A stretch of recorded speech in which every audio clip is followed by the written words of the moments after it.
what is up guys, के हाल खबर? I hope all are fine and safe in this pandemic. हाम्रो channel चाहिँ डेड भयो जस्तो छ है. So if you are watching this video, make sure एउटा न एउटा त कमेन्ट गरियोस् न है.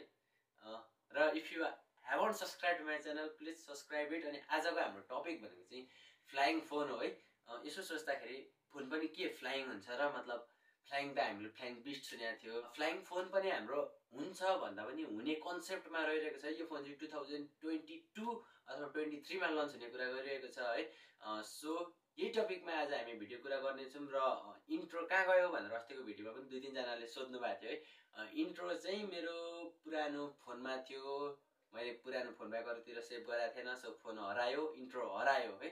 Wait for some time, intro फेरि नयाँ आउनेछ. अहिलेको लागि चाहिँ इन्ट्रो बिना अथवा म इन्ट्रो जुगाड गर्नेछु अस्तिकै भए पनि है.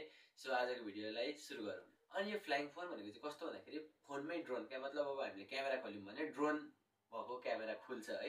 अनि फोन उडेर गएर मतलब एउटा स्पेसिफिक टाइमसम्म उड्छ, मतलब एउटा स्पेसिफिक डिस्टेन्ससम्म उड्छ है. अनि त्यो डिस्टेन्सबाट फोटो खिच्छ क्या. र त्यो फोन चाहिँ कुन कम्पनीको भन्दाखेरि vivo कम्पनीको है. अनि यो अलरेडी लन्च भयो भन्दाखेरि लन्च चाहिँ भएको छैन. इट इज अन कन्सेप्ट, मतलब कन्सेप्ट डिजाइन हुँदैछ. अब डिजाइन भइसकेपछि बनाउनलाई अलिकति टाइम लाग्ला. सो म्याक्सिमम 23-24 सम्म त यो फोन आउँछ. हामीले जे सोच्यो त्यही पुरा हुँदै गइरहेको छ है. र यो फोन चाहिँ हाम्रो vivoद्वारा कन्सेप्ट गरिएको फोन हो है. यो फोनको खासियत भन्नुपर्दा सबभन्दा सुरुमा यसको डिस्प्लेको कुरा गर्नुपर्दाखेरि है, यसको डिस्प्ले चाहिँ 6.5 इन्चको सुपर एमुलेटेड डिस्प्ले हुन सक्छ भनेर भनिएको छ है. र अर्को मेन कुरा, आजभोलि हामीलाई रिफ्रेस रेट त एकदमै नेसेसरी हुन्छ नि त. हामी गेम खेल्छौँ, हामी भिडियो गर्छौँ है. हो, यो रिफ्रेस रेट चाहिँ हाम्रो 120 हर्जको बनाइदिने भएको छ. यानि कि अहिलेको अब हाम्रो सबै धेरजसो फोनमा, स्मार्टफोनमा 120 कै हुँदै आएको छ है. एज पर vivo यो फोनमा चाहिँ हाम्रो इन डिस्प्ले फिङ्गरप्रिन्ट, यानि कि डिस्प्लेमा अगाडि हाम्रो फोनको स्क्रिनमा फिङ्गरप्रिन्ट रहनेछ. अनि यो फोन भनेको चाहिँ हाम्रो मेन क्यामेराको लागि फोकस गरेर बनाइएको. यानि कि यो फोन हुनसक्छ फ्लप होला, हुनसक्छ राम्रो चल्ला है. तर पनि यो फोन चाहिँ एकदम क्यामेरा फोकस्ड फोन रहेको छ. यो ड्रोन मात्र होइन, यो क्यामेरा पनि राम्रो छ. र साथै हामीले ड्रोन 80-90 हजार तिरेर किन्नुभन्दा एउटा फोनमै ड्रोन आइरहेको छ. सो बेनिफिट छ हामीलाई है. तपाईँहरूको दिमागमा पनि आउला यो ड्रोन चाहिँ कस्तो हुन्छ, कसरी उड्छ, के हुन्छ, अगाडिको क्यामेरा कि पछाडिको क्यामेरा है. So let me clear it. यो ड्रोनवाला क्यामेरा भनेको चाहिँ अगाडिको क्यामेरा हो, जुन चाहिँ हामीले आजभोलि पपअप स्क्रिन अथवा पपअप त्यो हुन्छ नि, के भन्छ, पपअप क्यामेरा देख्छौँ नि है. हो, त्यो पपअप क्यामेराको ठाउँमा ड्रोन क्यामेरा हुन्छ क्या. हामीले क्यामेरा अगाडिको खोल्दा 200 मेगापिक्सलको ड्रोन क्यामेरा देख्छौँ. यानि कि त्यो क्यामेरा जुन उड्छ अनि हामीले कन्ट्रोल गर्ने, मतलब फोन उड्ने होइन क्या. हामीले फ्लाइङ फोन भन्यौँ नि, तर जुन फोन उड्ने होइन, तर त्यो क्यामेरा उड्छ. क्यामेरा उडेर अलिकति स्पेसिफिक डिस्टेन्ससम्म गएर फोटोसम्म खिच्छ. र एज पर मेरो अन्दाज 200 मेगापिक्सलको, सायद यो नामको मात्र 200 मेगापिक्सल हुनसक्छ. बिकज यो मैले अहिले खिच्दै गरेको क्यामेरा पनि 24 मेगापिक्सलको मात्र हो है.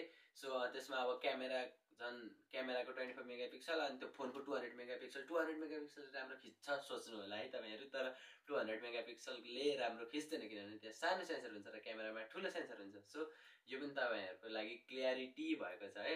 आज म छिटो बोल्या हो कि जस्तो पनि लागिरहेछ. खेर केही छैन, तपाईँले यतिको बुझ्नुहुन्छ होला. र धेरै छिटो भयो. माथि आई बटम अथवा मतलब ट्रिपल डट बटममा थिचेर अलिकति स्लो ब्याक गरेर पनि हेर्न सक्नुहुन्छ है त. प्रोसेसरको कुरा गर्नुपर्दा यो फोनमा हामी क्वेलकम स्न्यापड्रागन 765G हाल्छौँ भन्या छ है vivoले चाहिँ. अब हो नै भन्न पनि हामीले सकिँदैन क्या. यो चाहिँ एउटा रुमर्स मात्र हो. सायद हुन पनि सक्छ, नहुन पनि सक्छ है. सो यो चाहिँ मेरो एउटा फर्स्ट भनौँ न, के भन्छ, रेस्पोन्सिबिलिटी जस्तै हो क्या. एउटा टेक च्यानल खोलेपछि भनिदिनु.